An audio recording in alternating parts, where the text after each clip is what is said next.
Assalamualaikum warahmatullahi wabarakatuh. Perkenalkan, nama saya Dini Herdiani, saya dari kelas 10A di KAFI. Saya di sini ingin menjelaskan materi tentang elektronika dasar. Berdasarkan kebutuhan arus listrik, dalam proses kerjanya komponen elektronika dapat dikategorikan menjadi dua. Yang pertama itu ada komponen aktif dan yang kedua itu ada komponen pasif. Apa sih komponen aktif itu? Komponen aktif adalah identik dengan komponen yang membutuhkan arus listrik agar dapat bekerja di dalam rangkaian elektronika. Contohnya itu ada transistor. Dan yang kedua itu ada komponen pasif. Apa sih komponen pasif itu? Komponen pasif adalah yang dapat bekerja tanpa membutuhkan arus listrik. Misalnya resistor, kapasitor, transformator, dan dioda. Di sini juga kita akan mempelajari elektronika pada dasarnya yang berhubungan dengan materi elektronika tampak dan tidak tampak. Materi elektronika tampak dapat kita jumpai pada komponen elektronika, rangkaian elektronika, perangkat elektronika, dan peralatan elektronika.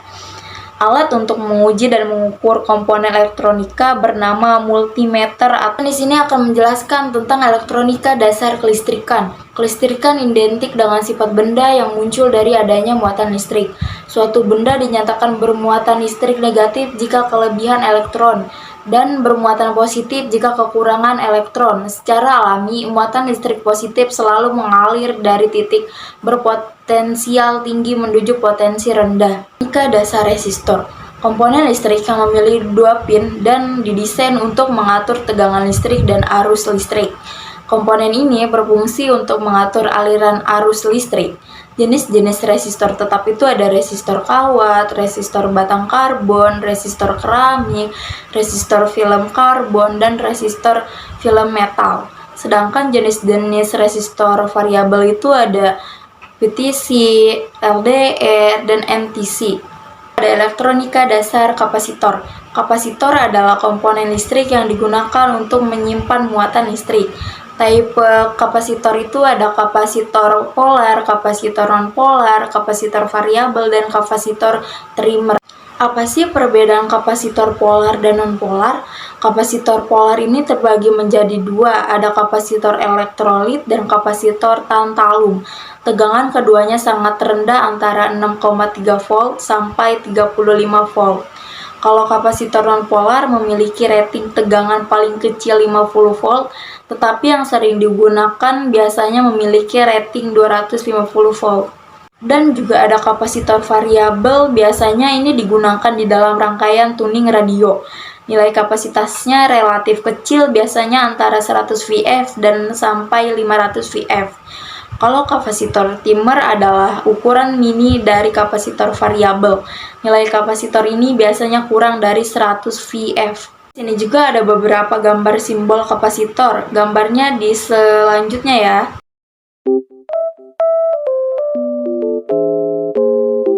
Selanjutnya itu ada elektronika dasar induktor. Induktor adalah sebuah komponen elektronika pasif atau kebanyakan berbentuk torus yang dapat menyimpan energi pada medan magnet yang ditimbulkan oleh arus listrik yang melintasinya.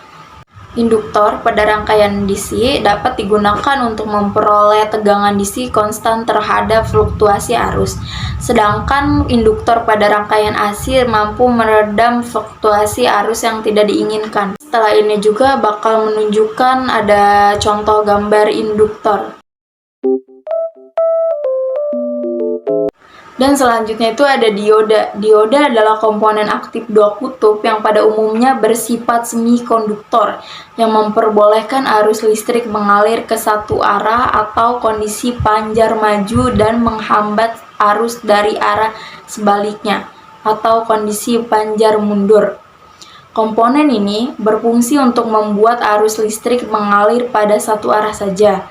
Arah arus tersebut ditunjukkan arah tanda panah pada simbol dioda. Seperti hal orang yang mengeluarkan energi untuk membuka pintu dan melaluinya. Listrik juga mengeluarkan energi saat melalui dioda. Tegangan listrik akan berkurang sekitar 0,7 volt saat arus listrik melewati dioda atau yang terbuat dari silikon.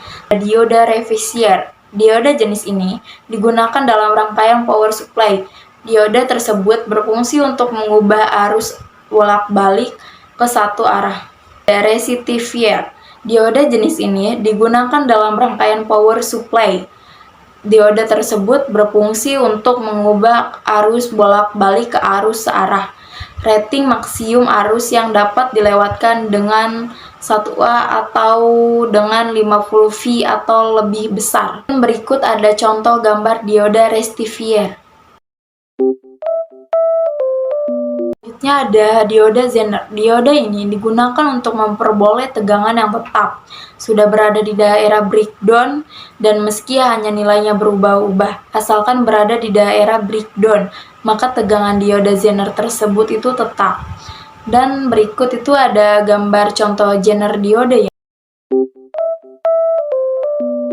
Elektronika dasar transistor. Komponen ini berfungsi sebagai penguat arus, karena besar arus yang dikuatkan dapat diubah ke dalam bentuk tegangan.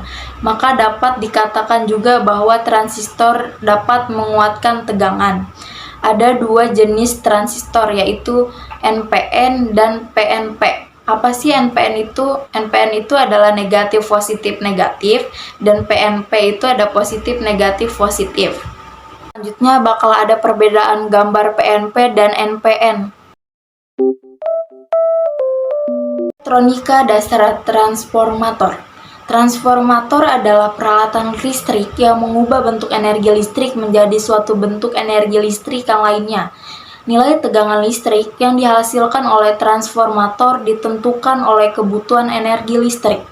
Transformator disingkat trafo. Trafo terdiri atas dua buah lilitan, yaitu lilitan primer dan lilitan sekunder. Trafo bekerja berdasarkan sistem perubahan gaya medan listrik yang dapat digunakan untuk menaikkan atau menurunkan tegangan listrik AC. Bakal ada gambar primer dan sekunder ya. Elektronika dasar relay. Relay identik dengan saklar atau switch elektrik yang bekerja berdasarkan medan magnet relay. Terdiri dari suatu lilitan dan switch mekanik yang bergerak jika terdapat arus listrik yang mengalir melalui lilitan. Susunan kontak pada relay adalah SBB. Yang pertama itu ada normally open sebagai jenis relay yang akan menutup bila dialiri arus listrik. Dan yang kedua itu ada normally close sebagai jenis relay yang akan membuka bila dialiri listrik. Yang ketiga itu change over sebagai jenis relay yang akan memiliki kontak tengah yang akan melepaskan diri dari membuat kontak lainnya yang berhubungan. Dan selanjutnya bakal ada gambar bentuk relay dan simbol relay. Elektronika dasar tiristor. Komponen ini banyak digunakan sebagai saklar elektronik sehingga sering disebut SCR. Tiristor akan menghantar arus listrik dari anoda ke katoda jika pada kaki gate diberi arus ke arah katoda. Karenanya kaki gate harus diberi tegangan positif terhadap katoda. Contoh gambarnya. Terakhir itu ada elektronika dasar transducer. Transducer identik dengan pengoperasian kerja suatu rangkaian yang lebih mudah diukur atau dikendalikan oleh besaran listrik di mana terjadi perubahan dari suatu besaran ke besaran lainnya. Komponen yang termasuk ke dalam transducer antara lain itu ada LDR, NTC, dan PTC. Contoh gambarnya sebagai berikut. Baik, itu saja yang dapat saya jelaskan materinya. Wabillahi taufiq wal hidayah. Wassalamualaikum warahmatullahi wabarakatuh.